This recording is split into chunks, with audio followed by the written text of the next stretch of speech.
एकदम टेस्टी है। काजू बादाम पिस्ता सब कुछ डाला हुआ है। और काफ़ी मिठाइयाँ आप इधर जो खाते हो, कभी खाने का मन करे तो सब कच्चा ही है ना। कभी मूंगफली और गुड़ का लड्डू बना लिया, कभी तिल का लड्डू बना लिया। तो तिल का जो काले तिल या सफ़ेद तिल का लड्डू बनाते उसमें गुड़ और वॉलनट, अखरोट और ये सनफ्लावर सीड, पंपकिन सीड सब डाल के लेते हैं, तो पैरों के लिए बहुत अच्छा है वो।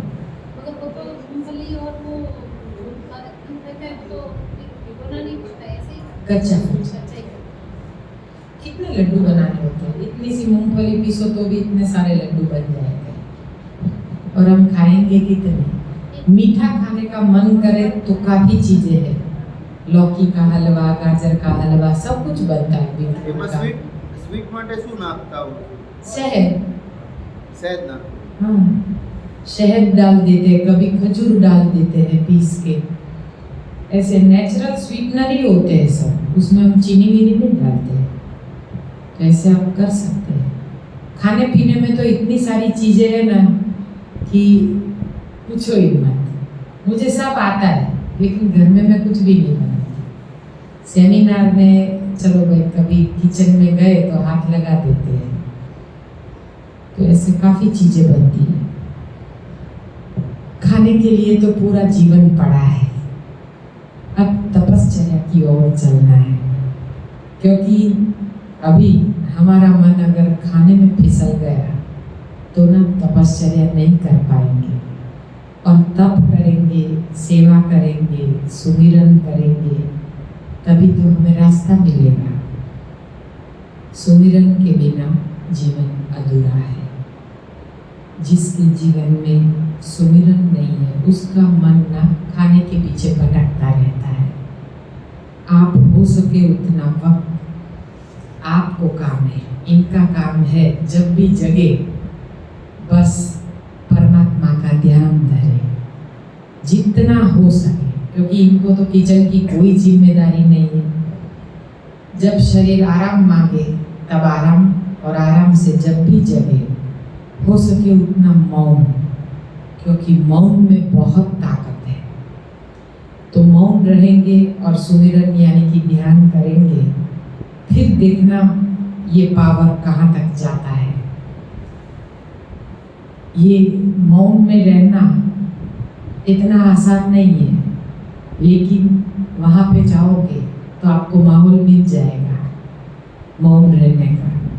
और आपको भी फिर बातें कुछ भी करनी है ना तो कागज में लिख के ऐसे, तो वो आपको जवाब दे देंगे, या पूछ लो और वो लिख के दे दे। लेकिन उनको ज़्यादातर जब मौन में है तब बुलाने की कोशिश मत करना, क्योंकि मौन में ऐसी ताकत है। जो उपवास करेंगे ना उसके साथ अगर मौन जुड़ गया ना तो वो लंबे उपवास खींच पाएंगे। बोलने में सबसे ज़्यादा एनर्जी वेस्ट होती है। यहाँ पे 2 घंटा बोलते हैं ना, फिर ऐसे हो सर कि आधा घंटा सो जाए, खाना भी नहीं खाना है, बस पानी पी के। पानी 16 घंटा निर्जला, यानी कि ये तो आपकी मर्जी है, आपका शरीर जैसे तैयार है। निर्जला हम लोग तो 40-40 घंटे का करते हैं, 24 घंटा, 40 घंटा, 36 घंटा, 24। लेकिन पहले दिन से इतनी अवधि नहीं निभा सकते आप। हाँ, आहिस्ता आहिस्ता बढ़ाने का, 12 बजे तक, 2 बजे तक, 4 बजे तक, 6 बजे तक, 8 बजे तक, ओवरनाइट। फिर आहिस्ता आहिस्ता ऐसे आप बढ़ाओगे ना, आपका 8वां या 9वां निर्जल आएगा ना, तब तक आप 24 या 40 घंटे तक पहुंच जाओगे। अवधि बढ़ाने की एक, जैसे आप एक एग्जाम्पल, जैसे आप शिव जी को पसंद करते हैं और सोमवार को करना चाहते हैं, तो हर सोमवार को निर्जल उपवास रखिए और देखिए फिर निर्जल का पावर। खुद करके देखिए, छोटे मोटे रोग तो ना हट जाएंगे। क्योंकि मैं पहले सोमवार और गुरुवार 2 निर्जल रखती थी, अभी जब पॉसिबल बनता है तब कर लेती हूँ, सुबह से शाम का निर्जल करके फिर शाम को जूस वूस पी लेती हूँ, क्योंकि मुझे पता नहीं है कौन मिलने आने वाला है।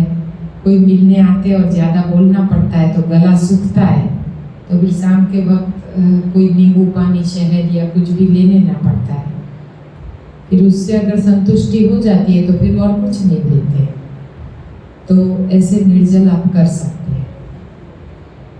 अनुभव है ना, ये सेमिनार में करना चाहिए, क्योंकि सेमिनार में हमें घर का काम नहीं होता है, यहाँ हमें किसी की चिंता नहीं है। तो जब भी आप निर्जल करना चाहो ना, तो ऐसे लंबे सेमिनार में बीच वाले दिन पकड़ लेने के। हमारे जो कलाबेन आते थे इधर, कलाबेन को शायद आप जानते हो, गरकर साहब के, उन्होंने यहाँ पे आके 8 दिन के सेमिनार में समझो 6 निर्जल किए होंगे। उनको वेरिकोज वेन का प्रॉब्लम था, लेकिन उन्होंने यहाँ, वो जब भी सेमिनार में आते ना, तीसरे दिन से छोड़ देते, कभी दूसरे दिन से छोड़ देते, 1 निर्जल 2 निर्जल, एक साथ 3 निर्जल, और फिर बाद में रसाहार 1 दिन किया, वापस निर्जल। वो ज़्यादातर निर्जल ही खींचते, बोले ये माहौल ना मुझे घर में नहीं मिलता है, तो वो ज़्यादातर निर्जल खींचते और डिटॉक्स करके जाते। वो बहुत सेमिनार करने के लिए आते हैं बार बार। जैसे 2-3 महीने हो जाते हैं ना, 3 महीने के बाद तो वो एक बार आ ही जाते हैं। बोलते हैं कि मुझे और कहीं यात्रा करने नहीं जाना है, मैं सेमिनार में आती हूँ तो मुझे बहुत अच्छा लगता है। आते हैं, किसी न किसी को लेके ही आते हैं, वो और कालिंदी बहन दोनों फ्रेंड हैं, बार बार आते हैं। कालिंदी बहन को भी डायबिटीज था, लेकिन बिल्कुल चला गया, बिल्कुल। आम भी खाते हैं, गन्ने का रस भी पीते हैं, कुछ भी नहीं आता। चातुर्मास कर लिए, इतने पतले हैं, लेकिन टब भर के कचरा निकाला है, ऐसा बोलते हैं। अमेरिकन सोडा के बाद वो ना बिल्कुल पतले और इतने हाइट भी कम है, उनका पेट ना बहुत इतना बड़ा था, अंदर बहुत था कचरा। वो सब अमेरिकन बेकिंग सोडा का प्रयोग किया ना, बोले मुझे अब खुद को पता चलने लगा है कि मेरे अंदर कचरा जमा हुआ है, मैं तुरंत अमेरिकन बेकिंग सोडा का प्रयोग दिन में 2 या 3 बार कर लेती हूँ और एनीमा कर लेती हूँ, सफाई हो जाती है। ऐसा नहीं रोजाना करते। ये बेकिंग सोडा નું કઈ રીતે કરવાનું હોય છે? वो फिर से बता देना। अच्छा, बेकिंग सोडा 5 दिन 1 टाइम, अच्छा, 5 दिन 2 टाइम, 5 दिन 3 टाइम लेना है उसे। जब आपका उपवास खुलता है फर्स्ट टाइम, 3 घूंट पानी यानी 30 ml पानी, कांच का बड़ा गिलास लेने का, लेकिन पानी थोड़ा सा, उसके अंदर आधे या 1 नींबू का रस, और छान के वो मिक्स करके तैयार करने का। और फिर जब हमें लेना है तब आधी चम्मच American baking soda, arm and hammer company का अच्छा आता है, अपनी नॉर्मल टेबल स्पून लेके आधा चम्मच लिया, उसी चम्मच से डाला और यूं हिला के फट से पी जाने का, 1 या 2 घूंट में। उसको पीने में देर नहीं करने की, उबार आएगा, इसीलिए बड़ा गिलास लिया है। उसके बाद जब तक शरीर मांगे नहीं तब तक कुछ भी नहीं, आधा घंटा, 1 घंटा, 1.5 घंटा, जब तक शरीर ना मांगे। लेकिन उन दिनों में 2 वक्त एनीमा करना पड़ता है। बेकिंग सोडा क्या काम करता है? अपने किचन में या बाथरूम में जहाँ पानी आता जाता है, वहाँ पे आसपास में अपना पानी क्षार वाला है, नहीं नल के आजू बाजू में और नीचे जैसे सिंक के आसपास क्षार हो जाता है। हम किससे निकालते हैं क्षार को? हार्पिक से, हाँ, ऐसे उसकी सफाई करते हैं। तो ये अमेरिकन बेकिंग सोडा ना अपने बॉडी में क्षार निकालने का काम करता है। हमारा बॉडी स्टिफ हो गया है, हमें बहुत जकड़न है, बहुत अकड़न है, और जैसे बॉडी में मल इस तरह फंस गया है, क्योंकि कहीं भी हमारे पूरे शरीर में वायु रूपी मल, पित्त रूपी मल, कफ रूपी मल, मल के भी प्रकार होते हैं, ऐसा नहीं कि जो खाए वो एक ही मल इधर बनता है, मल तो पूरे शरीर में कहीं ना कहीं जाम हो जाता है और वो निकलता नहीं है तो फिर बॉडी पूरा पेन करता है। तो ये अमेरिकन बेकिंग सोडा का जब प्रयोग करते हैं तब क्या होता है, ये जो क्षार है ना, जो आपके बॉडी में कहीं भी कोई अंग में जम गया है उसको हटाने का काम करता है और एनीमा के जरिए वो पूरा कचरा निकल जाता है। इसीलिए कैसा बाजरी नहीं आती अपनी, वैसा मल निकलता है। फिर बकरी की जो होती है ना पॉटी, उसकी लिंडी बोलते हैं, हाँ, उसके जैसा मल निकलेगा। फिर काले काले इतने बड़े बड़े गट्ठे भी निकलते हैं। ये उसका प्रयोग करोगे ना तो आपको पता चलेगा कितना निकलता है। કલાબેને કરેલું છે? कलाबेन का, हाँ, कलाबेन का पूरा हो गया। એમણે કરેલું છે। हाँ। બેકિંગ સોડા કે આપણે જે અહીંયા મળે છે કે हाँ, બહાર यहाँ पे બજારમાં है। भी મળે છે? नहीं, यहाँ पे है। नहीं, ये अपन जूस पीते हैं, इसके पहले हाँ, ये पहले लेना है। नहीं, क्योंकि कल भी बाद में दिया और आज भी बाद में जूस के बाद दिया नहीं, पहले देना है। पहला देना पहले देना है और उसके आधे घंटे बाद जूस देना है। हाँ, કયું ગ્રીન જ્યુસ? हाँ, ग्रीन जूस बाद में लेना है। એની પહેલા અમેરિકન हाँ। બેકિંગ फास्टिंग छोड़ते हैं तो पहले वो हाँ। वो लेना है। जैसे 12 बजे लिया तो फिर 1 बजे आप करीबन जूस ले लीजिए और फिर 2 टाइम का वक्त आए तो 12 बजे और शाम को 7-8 बजे। फिर जब 3 टाइम लेना हो तो 12, 4 और 8, 4-4 घंटे के गैप में लेने का। અમે કહીએ તો નુકસાન નહીં, ફાયદો જ नहीं કરશે नहीं ને? नहीं, ये सबको डिटॉक्स ही करता है। आपके बॉडी का पीएच वैल्यू इतना बढ़ जाएगा, आप खुद अभी टेस्ट करवाओ और उसके प्रयोग के बाद। लेकिन इसके साथ स्पाइरुलिना लेना बहुत जरूरी है क्योंकि उससे जो कैल्शियम और आयरन, हीमोग्लोबिन सब जो मिलता है उसके साथ साथ तो स्पिरुलिना का प्रयोग भी साथ में बहुत जरूरी है। इसके साथ साथ ये दोनों साथ में होता है। बाकी तो आप जो जूस लेते हैं, पेनिसिलिन अभी अपन एक टाइम वो सोडा लेते हैं, 5 दिन हुए तो वापस 2 दिन तो 2 दिन देना, 2 दिन वापस स्पिरुलिना 2 टाइम देना। स्पिरुलिना तो आप 1 टाइम दोगे तो चलेगा, अगर ज़्यादा वीकनेस है तो आप 2 टाइम दे सकते हैं। जूस के साथ हाँ, जूस के साथ, जवारे के जूस में भी दे सकते हैं।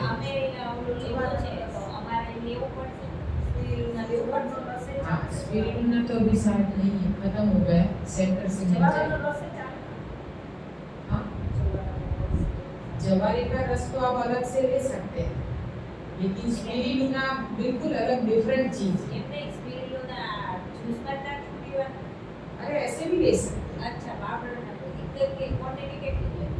छोटा आइसक्रीम स्पून डालना है, ये प्योर है। स्पिरुलिना से इम्यूनिटी बढ़ती है, उससे हीमोग्लोबिन, B12, कैल्शियम सब कुछ बढ़ता है। इम्यूनिटी इतनी पावरफुल हो जाती है। हमने ना कोरोना में सबको दिया था ये स्पिरुलिना, और ये जो प्रिकली पेयर का जूस है ना वो, और ग्रीन जूस नहीं, वो पिरामिड जैसी बॉटल है ना वही लाल कलर वो, उसी से हमने, हमारे पतिदेव को भी जब हुआ था उसी से खड़ा किया, हमें कोई दवाई नहीं दी। और जब भी आप ये सब का प्रयोग करते हैं, पुराने गुड़ का पानी, ये सब से क्या होगा, कैल्शियम और हीमोग्लोबिन इतना बढ़, जब हीमोग्लोबिन फुल हो जाता है ना तो इम्यूनिटी बहुत पावरफुल हो जाती है। और इम्यूनिटी जब पावरफुल होती है ना तो कोई भी वायरस आए हमें कुछ नहीं कर सकता है। मेरे घर में तो 3 जने कोरोना में थे, मेरी मदर, मेरा बेटा और इसके पापा, तीनों के साथ में अकेली थी। लेकिन क्या होता था, मेरा फास्टिंग, आज शाम को 5 बजे जूस और जो भी बचता था ना, नारियल पानी, नारियल जैसे बच गया तो शाम के टाइम में ग्रीन जूस भी पीऊँ, थोड़ी देर के बाद नारियल पानी भी नींबू डाल के खोल के पी लेती थी। और फिर कुछ बचा है तो ठीक है, वरना नींबू पानी पी लिया, बात खत्म। कल शाम को 5 बजे मुझे उपवास में बचाया, वरना मैं इनके साथ ही, इनका ऑक्सीमीटर से मैं रोज मापती थी, उनको स्टीम देती थी, उनका बेडरूम क्लीन करती थी दिन में 2 बार, उनके ही बाथरूम में मैं एनिमल करती थी। और बेटे के तो अकेला छोड़ नहीं सकते, तो वो बेड पे सोता था, मैं नीचे सोती थी। वो बोला मम्मी मुझे बहुत गर्मी लगती है, पिछले अप्रैल में हुआ था। तब फिर बेटा बोला कि मम्मी मुझे तो बहुत गर्मी लगती है, मैं एसी करूं। मैंने बोला ये लोग तो कोरोना में एसी करने का मना करते हैं। फिर रात भर सोए नहीं, उससे अच्छा उसकी नींद पूरी हो जाए। उसके पापा दूसरे रूम में, मम्मी ऊपर वाले रूम में और बेटा और मैं नीचे। तो फिर कोई नहीं होता, मैं तो सबके बेडरूम बंद कर देती थी। फिर मैं बोलती थी तुझे जो करना है कर। फिर हम दोनों एसी चालू करके सो जाते। लेकिन तीसरे दिन मेरे बेटे का नेगेटिव रिपोर्ट आ गया। हमने कोई दवाई नहीं दी, एक भी दवाई नहीं। केवल मेरा बेटा ना नारियल पानी पे रहता था, पाइनएप्पल का जूस पीता था, नारियल पानी पीता था, नींबू पानी, कभी संतरे का जूस। 15 दिन तक, जब क्वारंटाइन का पीरियड है ना, 15 दिन बिल्कुल रसाहार करवाया, बिल्कुल रसाहार, और कुछ भी नहीं दिया। खाने के लिए क्या देती थी? प्याज और टमाटर काट के, ऐसे प्याज टमाटर और खीरा काट के एक प्लेट बना के शाम को 5 बजे एक बार बेटा मांगता था तो उसे सलाद देती थी, वो भी हफ्ते भर के बाद। कच्चा प्याज बहुत फायदेमंद है, बहुत। कच्चा प्याज वो काम करता है आपके, एक तो WBC बढ़ाता है, वाइट ब्लड सेल, वो कभी कम नहीं होने देता है। और ये विटामिन सी और ये पाइनएप्पल की pH वैल्यू सभी रोगों में सबसे ज़्यादा है। तो वही ये लोग पीते थे और बिल्कुल ठीक हो गए। हमने फिर बाद में चेक भी करवाया, मेरा भी RT-PCR हुआ था। उनके साथ साथ में करते थे, बोलते थे आप उनके साथ में रहते हो, आपको कुछ नहीं होता है। हमने बोला हमें कुछ नहीं होता है, ना सर दुखता है ना कुछ होता है, क्योंकि मैं एनिमा रोज 1 बार करती थी, 2 बार नहीं करती थी, वक्त ही नहीं रहता था। लेकिन कुछ नहीं होता है जब अपनी इम्यून सिस्टम पावरफुल है और हम फास्टिंग लंबा खींचते हैं ना, उसी में पावर है। बाकी मेरा हीमोग्लोबिन भी डाउन इतना नहीं रहता था। जैसे अपन लेडीज को तो क्या पीरियड में होते हैं तो कितना लॉस हो जाता है, तो मेरा तो 9 और 10 के बीच हीमोग्लोबिन भी मेरा डाउन रहता था। लेकिन बचाया मुझे फास्टिंग और एनीमा, कि भाई चलो उनके साथ है, लेकिन परमात्मा ने बचा लिया। उसकी मर्जी थी कि सारे उसने अनुभव सारे करवा दिए, तो कुछ नहीं हुआ। ऐसे कोई भी रोग हो तब आपको हिलने का, डिगने का, विश्वास नहीं गंवाने का, क्योंकि विश्वास से ही हम जीत सकते हैं। अगर विश्वास खोया और अगर हम टूट गए तो हम नहीं कर पाएंगे, और हम जैसा सोचते हैं वैसा हो जाता है। हर सेमिनार में कैंसर पेशेंट और डायबिटिक पेशेंट ही ज़्यादा होते हैं, हर सेमिनार। और सब लोग जो आए थे इधर, पिछले सेमिनार में भी कैंसर पेशेंट थे, उनको भी कहा, अभी 45 डेज का ख़त्म हुआ, उनके भी रिपोर्ट अच्छे आए हैं। तो एकाहार इंसान को कैसे भी रोग है मिटा देता है। अभी हम आप जो बोलोगे उसका उत्तर दे या और कोई बात करे? बात करो, हाँ ठीक है। तो कल हमने बताया था कि हमारे बच्चों को हमें घर में कैसे ट्रीट करना है। फिर जब बच्चे जवान हो जाते हैं, जवान बच्चे जब बाहर अपना व्हीकल लेके घूमने लगते हैं, तब पॉकेट मनी हमें देना पड़ता है और वो बाहर कुछ न कुछ खाते पीते हैं। तभी ये ज्ञान देना होता है कि देखो बेटा, घर का खाओ, बाहर घूमो फिरो, हेल्दी चीज, फ्रेश जूस पियो, फ्रूट डिश खाओ, नारियल पानी पियो, लेकिन ये ब्रेड बर्गर पिज़्ज़ा का सहारा मत लो। उनको अगर आप नहीं समझाओगे तो वो गलत राह पे चल पड़ेंगे। इसके लिए पिछले सेमिनार में तो स्पेशल प्रदीप भाई आने वाले थे ना, तो सैटरडे संडे कितने यंगस्टर्स आए थे यहाँ पे, ये सब सुनने और देखने के लिए। काफ़ी लोगों में ये बदलाव आया कि उन्होंने अपना खान पान बदल दिया, डेयरी प्रोडक्ट छोड़ दी, या फिर हफ्ते में या 15 दिन में एक ही बार आइसक्रीम खाते। ऐसे आहिस्ता आहिस्ता सबने कंट्रोल किया। बच्चों को बहुत नहीं दबा सकते हैं, क्योंकि अगर स्प्रिंग को बहुत दबाएंगे ना तो कभी उछल जाती है।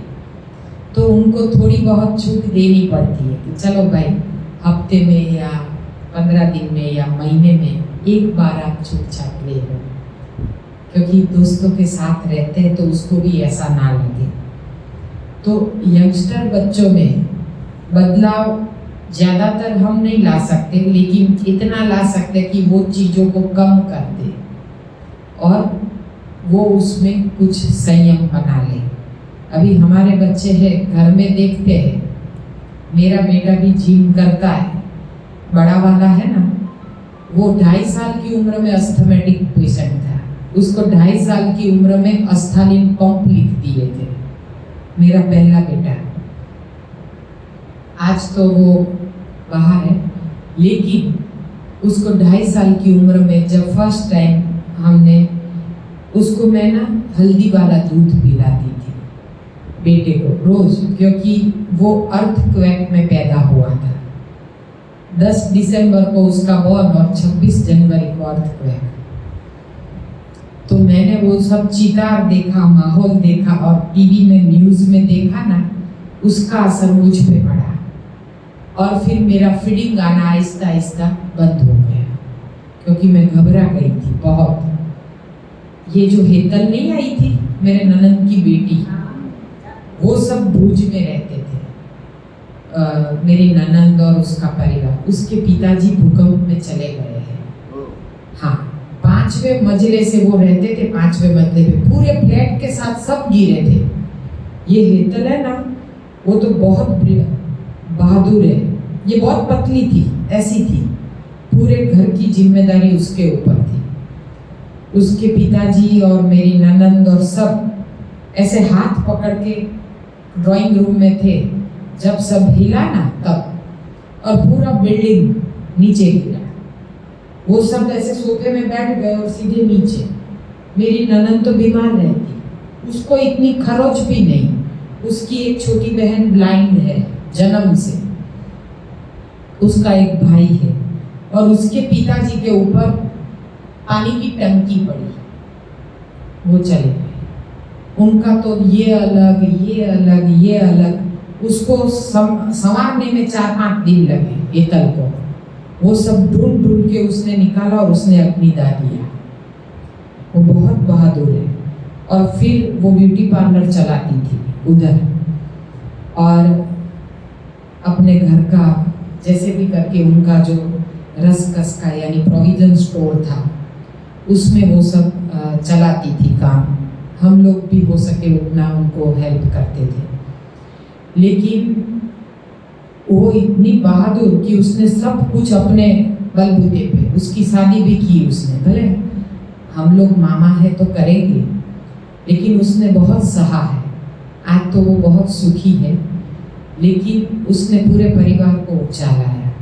उसकी बहन जो बिल्कुल ब्लाइंड है, उसको उसने फिजियोथेरापिस्ट बनाया, और वो भी बहुत अच्छे जगह पे उसकी शादी हुई है। उसको भी एक बेटा और एक बेटी है। उस टाइम जब मैंने जो चितार देखा, जो माहौल देखा, वहाँ से ट्रक भर के हम कच्छ से हमारे गांव में हारीज में हम लोग टेंट बना के सबको हमने रखा था।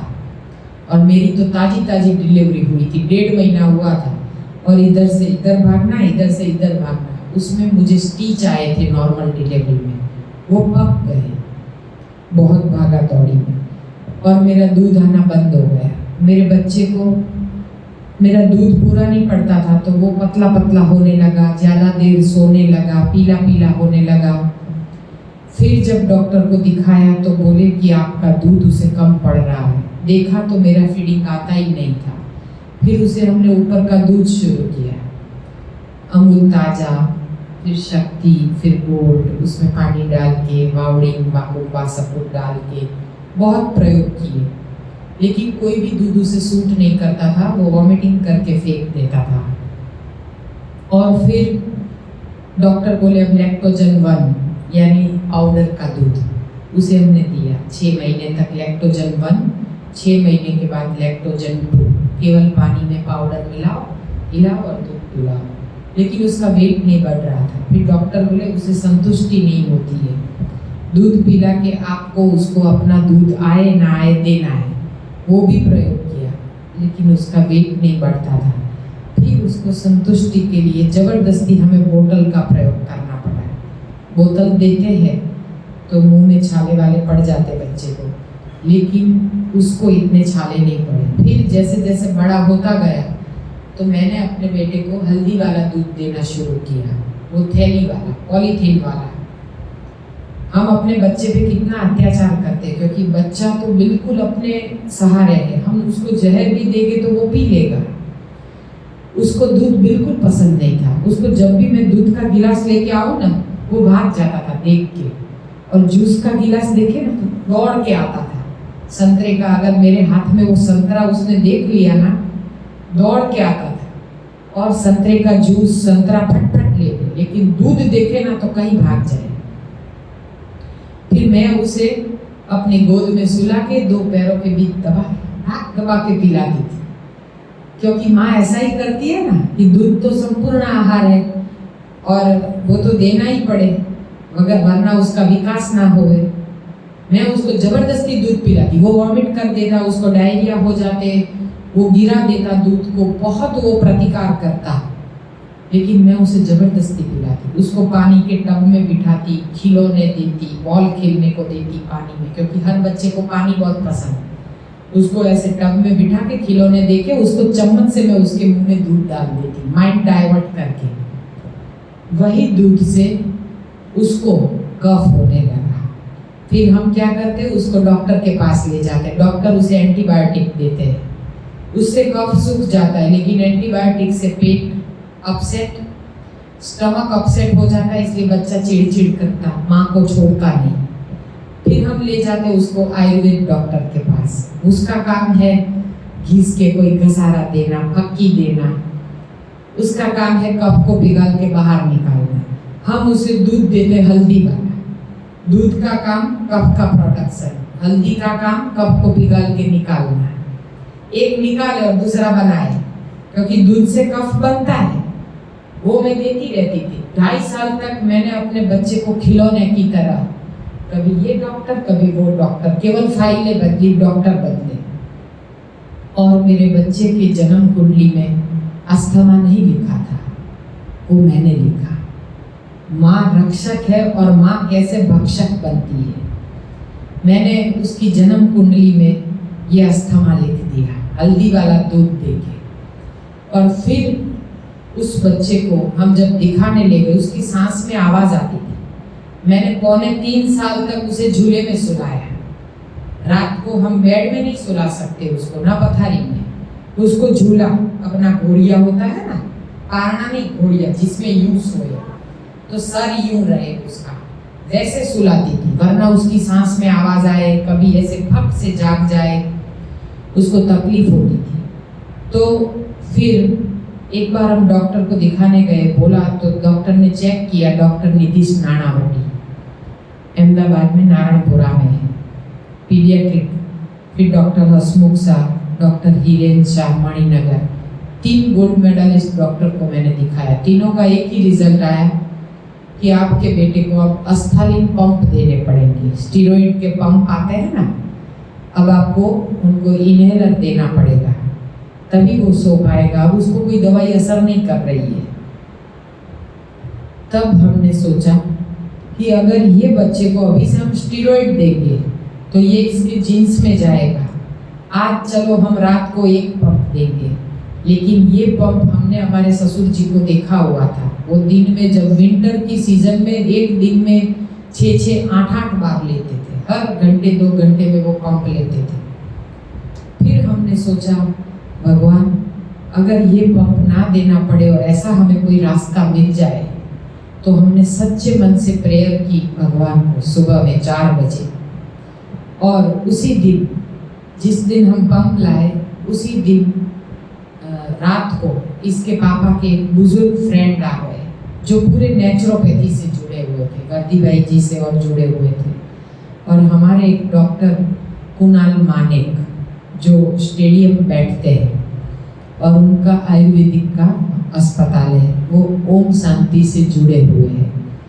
तो उनको हम दिखाने के लिए ले गए तो उन्होंने हमें एक बात बताई, हिनाबेन और कुणाल मानेक ने, दोनों ने, कि आप ना अपने बच्चे का थोड़े दिनों तक दूध बंद कर दो, हम देखते हैं क्या होता है, बाद में आप ये पंप चालू करना।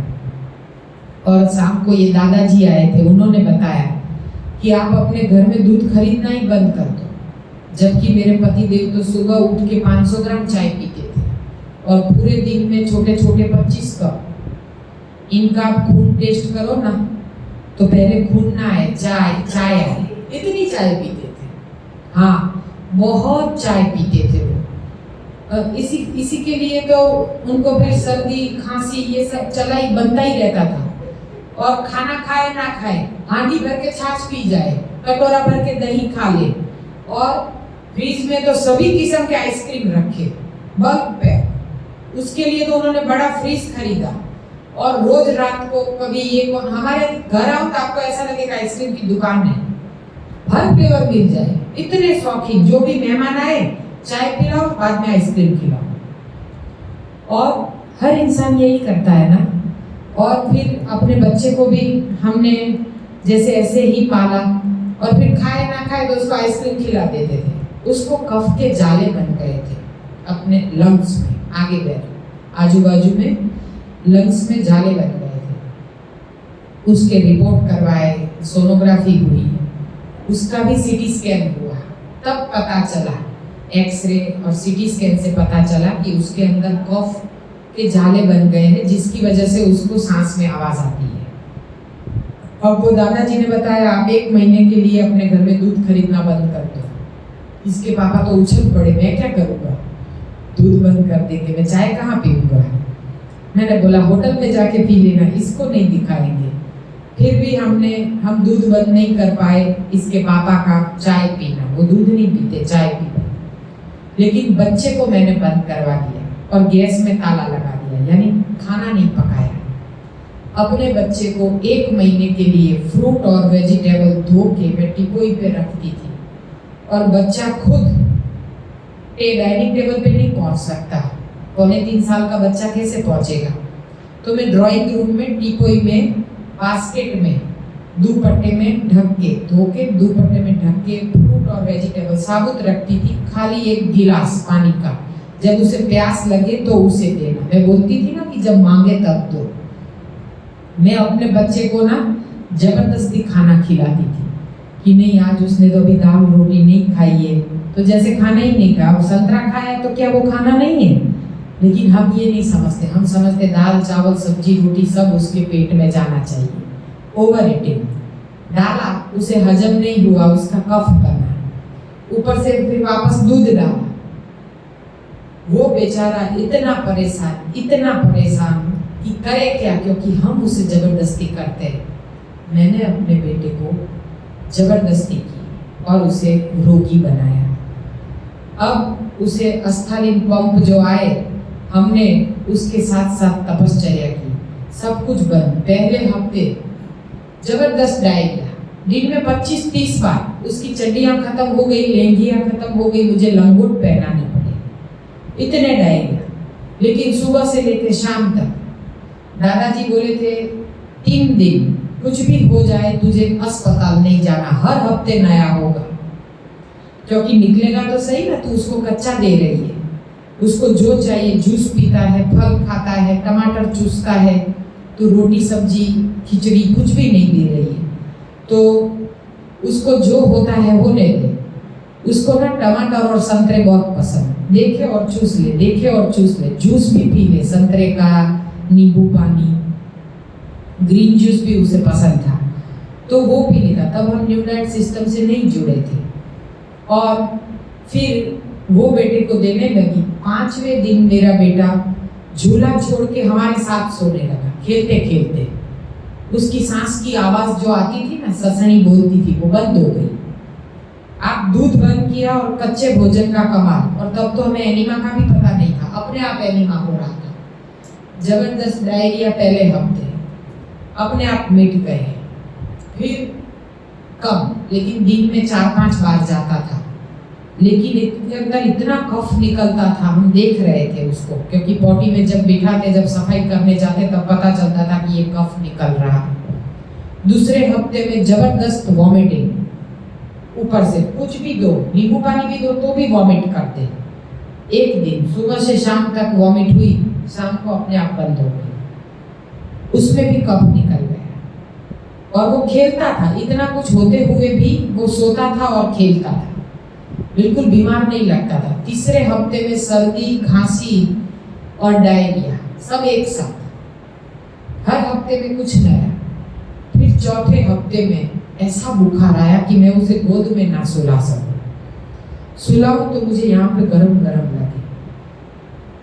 फिर मैंने दादाजी को फोन किया, बोले जो टॉक्सिन्स ऊपर से निकले, यहाँ से निकले, सर्दी से निकले, खांसी से निकले, अब कुछ बच गए ना, उसको भगवान जला रहे हैं, आने दे बुखार। कुछ नहीं करने का, दिन में 3 बार अपने बच्चे को आते हुए ठंडे पानी से स्नान करवा दे, कुछ मत करना, और मांगे तो नींबू पानी देना, और कुछ भी नहीं। और संतरे का जूस ज़्यादा से ज़्यादा रखने का, वो 2 ही चीज़ टिकोई पे रखो, बाकी सब हटा लो। वो खुद मांगेगा। उसने पूरे दिन कुछ भी नहीं मांगा, पानी भी नहीं मांगा, और मेरी गोदी में सोया रहे, फिर उठ के थोड़ी देर खिलौने से खेले, वापस सो जाए। वो बोले कि आपको तंग नहीं करता है ना? मैंने बोला तंग नहीं करता, लेकिन मुझे उठने नहीं देता है। मुझे बोले तुझे कहाँ खाना पकाना है, तू उसके पास में बैठी रहे। शाम तक ऐसे हुआ, शाम को ना उसे जबरदस्त डायरिया हुए, फिर एक वॉमिटिंग हुई, बुखार उतर गया अपने आप, और वो खेलने लगा। फिर उसने, मैंने नींबू पानी का छोटा बोतल भर के रखा था ना, खुद उठाया, और वो चाहता था पीने के लिए। मैंने उसे खोल के दिया, गिलास में निकाल के, खुद पी लिया, और मांगा, छोटा छोटा गिलास होता है, थोड़ा और दिया, और पी लिया। 3 बार उसने थोड़ा थोड़ा करके पी लिया। फिर चौथी बार मैंने दिया, बोले नहीं पीना है, छोड़ दिया उसने।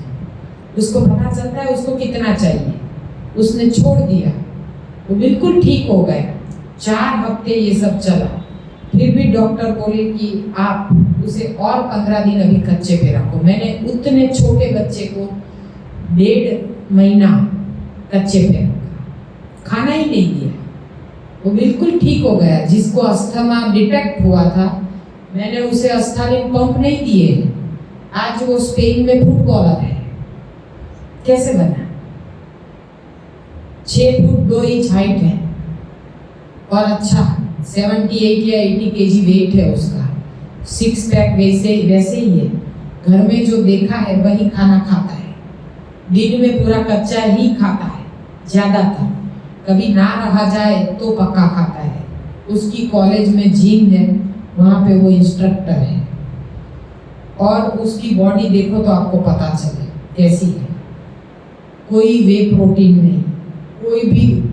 वो क्या लेता है? हेज़लनट मिल्क, उसमें मैंने बताया ओट्स, बनाना, कीवी, वो सब डाल के इतना बड़ा बाउल भर के दोपहर को खा लेता है। बाकी जूस पीता है, और ये जो विगन मिल्क आते हैं वो तो सब वहाँ पे मिलते हैं, वही खाता है। शाम को एक टाइम उसको जो भी बनाना है बनाता है। कच्ची डिशेस बहुत अच्छी बनाता है। कहाँ गया उसका अस्थमा? अगर मैंने उसे अस्थालिन पंप दे दिए होते और बुजुर्ग का कहा नहीं माना होता है और अस्थालिन शुरू की होते रात, तो वो कोने में बैठ के कितने पंप पे पहुंचा होता है। हर 2 घंटे में उसको लेना पड़ता है, और उसके जीन्स में भी यही आ जाता। तो कल, आज जो बेटा है, कल वो जब बड़ा होगा, उसकी शादी होगी, वो भी किसी का बाप बनेगा, तो उसके जीन्स में भी यही आता ना। स्टेरॉइड मैंने नहीं दिया, भगवान ने उसे बचा लिया, और उसे जो बनना था वो बन गया। तो हमें जब बुजुर्ग का कहा हम मानते हैं ना, तो हमें रास्ता मिल जाता है। ये एग्जाम्पल इसलिए दिया क्योंकि मैंने अपने घर में खुद देखा है। ये न्यू डैड सिस्टम तो हमें बाद में मिली, 13 साल से मिली। वो मेरा बेटा तो अभी 21 साल का हुआ, 21 साल कंप्लीट हो गए, ये 22वां चल रहा है। तो अभी वो पढ़ रहा है फूड एंड न्यूट्रिशन और यानी कि उसका कोर्स है स्पोर्ट्स साइंस एंड और कुछ है, मुझे पता नहीं है, लेकिन ये खान पान के बारे में ही पढ़ रहा है और कौन से रोग में कैसी एक्सरसाइज और कैसा खाना पीना। तो अभी वो वही सब पढ़ रहा है, यही लाइन का है, सब हेल्थ का ही पढ़ रहा है। अभी उसका समझो 1.25 ईयर बाकी है, 1 ईयर थोड़ा सा बाकी है, सितंबर में उसका ख़त्म होता है। तो वो बच्चा जो अस्थमेटिक था वो आज बिल्कुल क्योर है और उसे कुछ नहीं हो रहा है, क्योंकि उसने दूध छोड़ दिया। मैंने उसे ज़बरदस्ती नहीं की और उसने दूध छोड़ दिया। तो दूध आप अपने बच्चे को छुड़वाओगे तो आपके हित में है, आपके बच्चे कभी बीमार नहीं होंगे। आपके बच्चों को केवल आपको एक ही काम करना है, 3 दिन बच्चा रोएगा, क्योंकि ये आदत आपने डाली है उसको। सुबह में आप दूध दो, शाम को 4 बजे दूध दो। ये दूध की जगह पे आप उसको जूस दे दो, उसको लिक्विड चाहिए। फ्रूट का जूस ना हर बच्चे को पसंद है, उसे जो पसंद है वो जूस या फिर नींबू पानी, उसको जो भी पसंद है आप दोगे ना, वो दूध भूल जाएगा। 3 दिन लगते हैं आपको चाय छोड़ने में, कितने दिन लगे? केवल 3 दिन। तो चाय आपकी छूट गई, तो ऐसे ही आपका दूध भी छूट जाएगा। और घर पे जाके और कुछ करो ना करो, दूध खरीदना बंद कर दोगे ना तो भी आपकी दवाइयाँ आना बंद हो जाएगा। और हाँ हाँ, आपकी जब दवाई आना बंद हो जाएगा तो फिर आप सोचिए, अगर जिस घर में दर्द नहीं है, जिस घर में दवाई नहीं है, वो परिवार कितना खुशहाल होता है। क्योंकि जहाँ कोई दर्द ही नहीं है, शारीरिक दर्द, हमारे गुरु जी का तो ख्वाब है दर्द बगैर की दुनिया, दवाई बगैर की दुनिया। अभी आपका वक्त हो गया है, हाँ, तो फिर हम आगे नहीं बढ़ाते, वरना हम ऑटोफेगी कैसे काम करती है और WHO वर्ल्ड हेल्थ ऑर्गेनाइजेशन, आप गूगल में डालोगे ऑटोफेगी सिस्टम, उसमें आएगा आज का दूध, बेकरी प्रोडक्ट और गेहूं कितना खतरनाक है। ये आप ऑटोफेगी सिस्टम में देखोगे तो अब WHO कहता है कि 2025 तक जिसके घर में दूध है वो हर व्यक्ति को डायबिटीज निश्चित है। पराई माँ के दूध, छोटे बच्चे भी अब डायबिटीज लेके ही पैदा होंगे, क्योंकि उसके माता पिता अगर दूध का सेवन कर रहे हैं और फिर बच्चा पैदा करते हैं तो ये आने ही वाला है, ऐसा WHO कहता है। हमारे गुरुजी ने तो 29 सालों से कहा है, WHO ने 2016 से कहा है। नोबेल पारितोषिक विजेता डॉक्टर योशिनरी ओसुमी और डॉक्टर विलियम डेविस, दोनों नोबेल पारितोषिक विजेता है, एक जापान के हैं और एक अमेरिका के हैं। दोनों ने बताया है और WHO ने भी बताया है। अब WHO भी कहते हैं कि हफ्ते में 2 उपवास करो, डेयरी, बेकरी और गेहूं छोड़ो, और आप ये वीगन डाइट यानी कि ये तीनों चीज़ें छोड़ के अगर हम आहार लेते हैं तो आप और आपका वंश बच जाएगा। वरना आज रेशियो है हर घर में डायबिटीज़ और हर कुटुंब में कैंसर, फिर रेशियो 2025 के बाद बदल जाएगा, हर व्यक्ति को डायबिटीज़ और हर घर में कैंसर। आज कैंसर आप देख रहे हो कितना बढ़ रहा है, कुछ भी नहीं होता, अचानक से डिटेक्ट हो जाता है, छोटे छोटे बच्चों में आने लगा है। तो हमें अगर हमारे वंश और अंश को बचाना है और हमें स्वस्थ भारत का निर्माण करना है तो हमें इस महायज्ञ में जुड़ना पड़ेगा, और ये सेवा यज्ञ में जुड़ के हमें स्वस्थ भारत का अभियान अपना आहार सुधार के बनाना पड़ेगा। तो इसमें आप सबका भी योगदान होगा तो ही ये हो पाएगा, है ना। तो आज का यहीं तक, सबको प्रणाम, हरिओम, धन्यवाद।